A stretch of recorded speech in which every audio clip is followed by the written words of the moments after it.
رضی اللہ تعالی عنہم، ایک طرف ان کی تفسیر ہے اور دوسری طرف قول ان کا ہے. دلیل کیا ہے؟ کہتے ہیں میڈیکل کے طالب علم نہیں مانتے، اور وہ کہتے ہیں کہ دور دور تک کہ جو مادے مرد و عورت سے آتے ہیں ان میں خون کا نشان نہیں ہوتا. میں کہتا ہوں میڈیکل کے طالب علموں کو میں سمجھا لوں گا. اب یہاں پر قرآن مجید کیا کہتا ہے؟ هو الذی خلقکم من تراب، رب وہ ہے جس نے تمہیں مٹی سے پیدا کیا. میں پوچھتا ہوں کہ وہ جو مرد و عورت کا مادہ ہے کہ اس میں مٹی دور دور تک نظر آتی ہے؟ تو کیا تراب کو بھی چھوڑ جاؤ گے؟ هو الذی خلقکم من تراب، رب وہ ہے جس نے تمہیں مٹی سے پیدا کیا، مٹی سے پیدا کیا. ثم من نطفہ، پھر نطفے سے پیدا کیا. ثم من علقہ، پھر علقہ سے پیدا کیا. اب وہ جو کہتے ہیں کہ دور دور تک خون کا شائبہ بھی نہیں ہے، تو میں کہتا ہوں خون کا نہیں تو کیا مٹی کا ہے؟ اگر مٹی کا بھی نہیں ہے تو کیا قرآن کا انکار کر دو گے کہ میڈیکل کے اسٹوڈنٹ نہیں مانتے؟ نہیں، بات سوچنے کی ہے. یہاں پر اس چیز کو ذہن میں رکھو کہ رب ذوالجلال اپنی قدرت کی حکمتیں بیان کر رہا ہے اور حکمتوں کا اظہار کر رہا ہے کہ خالق کائنات جل جلالہ نے کس انداز میں انسان کی تخلیق کی ہے اور کس انداز میں اس کی قدرتیں اور حکمتیں ظاہر ہوتی ہیں.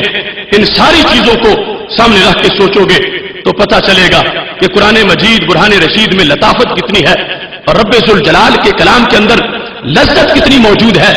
خالق کائنات جل جلالہ نے مختلف مراحل بیان کیے ہیں اور ہمارے مفسرین نے ان کی وضاحت کی ہے. اب میں اختصار کے ساتھ ان وضاحتوں کی طرف آپ کو لے جاتا ہوں جو اقوال صحابہ کو پیش کرتے ہوئے ان ائمہ نے لکھے. اور اس وقت کی جو طب تھی بات وہ بھی نہیں مانتی تھی، مگر اماموں نے کہا ہم نے کلمہ طب کا نہیں پڑھا، کملی والے آقا کا کلمہ پڑھا ہے.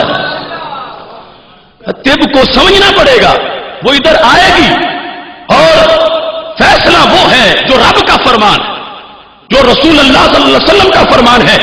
اس سلسلہ میں اب دیکھو یہاں شرح کرمانی جو بخاری شریف کی ہے اس میں یہ تفصیل ذکر ہے اور اس کی وضاحتیں بھی موجود ہیں. شرح کرمانی علی صحیح البخاری، یہاں پر حدیث شریف موجود ہے. عن عبداللہ، حضرت عبداللہ بن مسعود رضی اللہ تعالیٰ عنہ سے روایت ہے. قال حدثنا رسول اللہ صلی اللہ علیہ وسلم وهو الصادق المصدوق، ہمیں ہمارے آقا صلی اللہ علیہ وسلم نے یہ بیان کیا اور وہ سچے ہیں اور مصدوق ہیں، صادق بھی ہیں اور مصدوق بھی ہیں. ان سے سچ کہا گیا ہے اور وہ بھی سچ بولنے والے ہیں. اس میں آگے کیا ہے؟ قال، انہوں نے فرمایا ان احدکم یجمع فی بطن امہ 40 یوما، کہ تم میں سے کوئی ایک جمع کیا جاتا ہے اپنی ماں کے پیٹ میں. کب تک؟ فرمایا 40 دنوں تک. 40 دنوں تک. پھر کیا ہوتا؟ فرمایا ثم علقہ مثل ذالک، 40 دن کے بعد وہ علقہ بن جاتا ہے. ثم یکون مضغہ مثل ذالک، پھر 40 دنوں کے بعد وہ مضغہ بن جاتا ہے. یہ سب سے پہلے فرمایا کہ اس کو جمع کیا جاتا ہے، پھر اس کو جمع ہوتا ہے 40 دنوں میں، پھر علقہ بنتا ہے 40 دنوں میں، پھر مضغہ بنتا ہے 40 دنوں میں. جب 40 ہو جاتے ہیں ثم یبعث اللہ ملکا، پھر اللہ فرشتہ بھیجتا ہے اور پھر اس کے اندر جو ہے وہ روح پھونکی جاتی ہے اور سارے معاملات آگے ہوتے ہیں. اب یہاں پر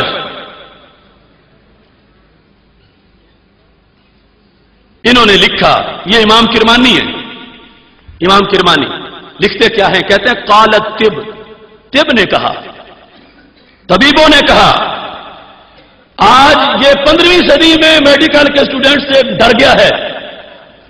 اس وقت امام کرمانی کہتے ہیں کہ طب نے یہ کہا انما یتصور الجنین فیما بین 30 یوما الی 40، اس وقت کی طب نے یہ کہا تھا کہ جو جنین کا تصور ہے یہ 30 دنوں سے 40 کے درمیان ہے. 30 دنوں سے 40 کے درمیان روح پھونک دی جاتی ہے. اس وقت کی طب نے کہا. تو کہتے ہیں والمفہوم من الحدیث ان خلقتہ انما تکون بعد 4 اشہر، کہ خلقت جو وہ 4 مہینے کے بعد ہوتی ہے. تو اس کو ذکر کر کے جس وقت یہ بات کو لے کے آگے بڑھے تو آگے امام طیبی بولے اور انہوں نے اس بات کو مکمل کر دیا اور یہ کہنے لگے، کہتے ہیں وَالصحابۃ اعلم الناس بتفسیر ما سمعوہ وأحقهم بتاویلہ وأکثرهم باحتیاطا فلیس لمن بعدهم ان یرد علیہم. کہنے لگے طب کو لے جاؤ اپنے گھر میں، تفسیر وہ ہے جو صحابہ نے کی ہے، تفسیر وہ ہے جو صحابہ نے کی ہے. تو کہنے لگے بعد والے کسی کو حق نہیں پہنچتا کہ وہ صحابہ کی تفسیر کو چیلنج کرتا پھرے، کسی کو حق نہیں پہنچتا. یہ جلد نمبر 1 ہے اور اس کا یہ الکاشف عن حقائق السنن صفحہ نمبر 237 ہے. اس پر انہوں نے اس چیز کو لکھا اور امام ابن الاسیر جزری کی نہایا کا بھی حوالہ دیا اور اس چیز کو واضح کیا کہ بالآخر آنا پڑے گا طب کو بھی ادھر، اور بالآخر ساری معلومات جو ہیں ان کے پیش نظر یہ بات ہی عقل کو ماننی پڑے گی جو فرمان میرے محبوب علیہ السلام کا ہے. اب سوچو، ایک طرف بخاری کی وہ حدیث ہے، دوسری طرف میڈیکل کے اسٹوڈنٹس ہیں. بخاری کی حدیث سرکار کا فرمان ہے اور پھر آگے تفسیر صحابہ کی ہے اور ان کی طرف سے اس کی پوری وضاحت اور اس کے تمام امور کو بیان کیا گیا ہے. یہاں تک کہ اس بات پر انہوں نے بھی لکھا فتح الباری کے اندر، الصحابی عالم بتفسیر ما سمع واحق بتاویلہ واولا بقبول ما يتحدث به، یہ کہ واکثرهم احتیاطا فی ذلک من غیرہ فلیس لمن بعدہ ان یتعقب کلامہ. کسی کو حق نہیں پہنچتا کہ وہ صحابی کے کلام کے مقابلے میں اپنی بات کرے. تو صحابہ نے تفسیر کی اور یہ کیا کہہ رہے ہیں؟ ابھی میں نے آپ کو پڑھ کے سنایا کہ یہ عرفان القرآن کے تعارف کی جو کتاب ہے اس میں یہ لکھا ہے اس تفسیر کے بارے میں، کہتا ہے ہر وہ آیا مبارکہ جس کے ترجمے میں مترجمین نے ٹھوکر کھائی اور کہا کہ ہم نے انسان کو جمے ہوئے خون سے پیدا کیا. یہ جمے ہوئے خون سے پیدا کرنے والی تفسیر کہتا ہے ٹھوکر کھانے والوں کی ہے، اور ہے وہ کون؟ ساری امت. تو اس سے خلاصہ یہ نکلا معاذ اللہ کہ قرآن اترا ہمارے آقا علیہ الصلوۃ والسلام پہ ہے. معاذ اللہ اس کے قول کے مطابق سمجھا صحابہ نے بھی نہیں، سمجھا تابعین نے بھی نہیں. اور جیسے اس نے کہہ دیا کہ سائنسی جو آیات ہے اس کا ترجمہ آج تک سارے زمانے میں غلطی ہوتا رہا، عربی میں ہو یا اردو میں، تو بات اس نے خود وہ ویسے بھی کر دی اور یہاں یہ لکھا ہوا بھی ہے. اب کس منہ سے ان کی بات جو یہ کرتے ہیں وہ سنی جائے؟ اور شانے جو بیان ہیں اب اسی کتاب کے اندر اگر میں اس کے لقب آپ کو پڑھ کے سناؤں تو آپ کانوں کو ہاتھ لگانا شروع کر دیں. یہ شیخ الاسلام کا آپ تو لفظ سنا ہی ہوگا، لیکن اس کے 132 صفحے پہ اسے کہا گیا وقار لوح و قلم. جس طرح کے رسول نما تو کہتے ہی ہیں، رسول نما کہتے ہیں، اور وقار لوح و قلم، اور ساتھ اس کے کیا ہے شیخ اللہ.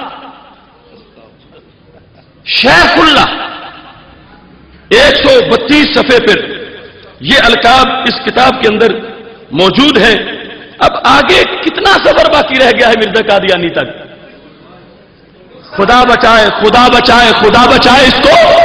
دیکھو وقار لوح و قلم کہ جو صحابہ کی تفسیر کو مسترد کر رہا ہو، جو سرکار کے فرمان کے مقابلے میں اپنی بات کر رہا ہو، اس کو کہا جائے وقار لوح و قلم، اور ساتھ ایسے ایسے القاب.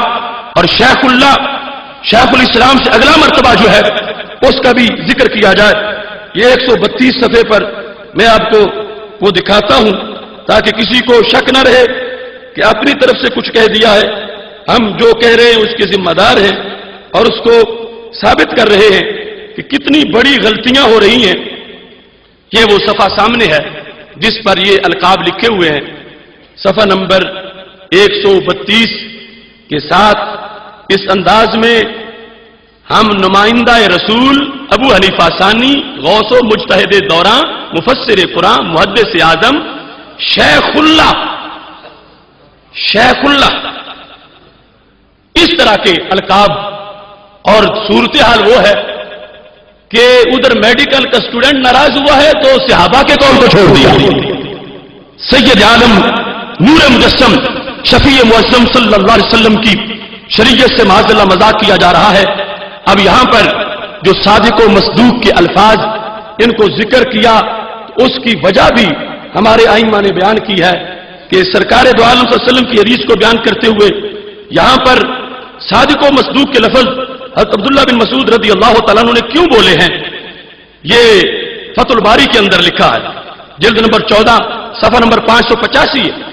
ابن مسعود رضی اللہ تعالیٰ عنہ نے یہ جب حدیث بیان کی 40 دنوں والی، نطفہ علقہ مدغہ والی، تو اس کے اندر وہ کیا بتاتے ہیں، کہتے ہیں لما کانا مضمون الخبر امرا مخالفا لما علیہ الاطباء، کہ جب حدیث کا مضمون وہ تھا کہ طبیب جس کے خلاف ہے، حدیث کا مضمون بخاری کی حدیث کا مضمون وہ تھا کہ جس کے اس وقت کے میڈیکل کے ماہرین خلاف تھے، تو حضرت عبداللہ بن مسعود نے کیا فرمایا، اشار بذالک الی بطلان مدعوہ، تو حضرت عبداللہ بن مسعود نے یہ بیان کرتے ہوئے ان سے راوی نے حدثنا ابن مسعود، حضرت عبداللہ بن مسعود رضی اللہ تعالیٰ عنہ نے ہمیں یہ حدیث بیان کی اور انہوں نے کہا کہ حدثنا رسول اللہ صلی اللہ علیہ وسلم وہو الصادق المصدوق، کہ ان سے باتیں سچی کی جاتی ہیں اور وہ بھی سچی باتیں کرتے ہیں۔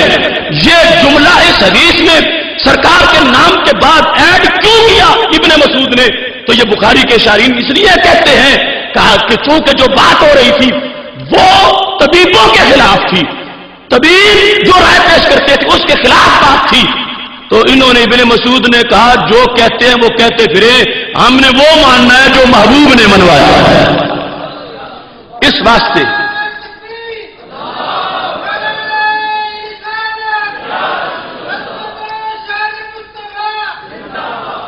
یہاں پر اس وضاحت میں یہ تفسیر مظہری کے اندر تفسیر جو پیش کی گئی ہے، انہوں نے کہا کہ یہ من علق کیوں فرمایا، ایک مرتبہ پہلے بھی تھا ایک بعد میں بھی ہے، تو درمیان والے کو اللہ تعالیٰ نے لے لیا کہ خلق الانسان من علق۔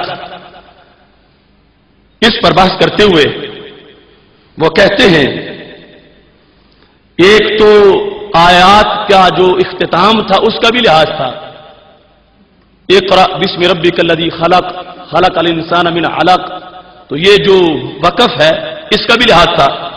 دوسرا والاشارہ تو الی جمیع اطوار خلقہ حیث اشارہ الی ما توسط منها فإن هذا خلقه من الطین ثم من الاغذیۃ التي تصیر بعد تحویلات منیہ ثم تصیر المنی علقہ، کہنے لگے کہ کچھ مراحل پہلے کے ہیں کچھ بعد کے ہیں، تو علق کا لفظ اس لیے رب نے بولا تاکہ درمیانہ بولوں تو سب پہ دلالت ہو جائے، اس واسطے کہ کہتے ہیں پہلے نمبر پر یہ ہے کہ رب ذوالجلال نے اس کو مٹی سے پیدا کیا، تو مٹی سے کیسے پیدا کیا، فرمایا مٹی سے فصلیں ہوگی، مٹی سے غذائیں بنی، وہ انسان نے کھائیں، اللہ کی تصیر و بعد تحویلات منیہ، کئی اس میں تحویلات ہوئی، اس میں کئی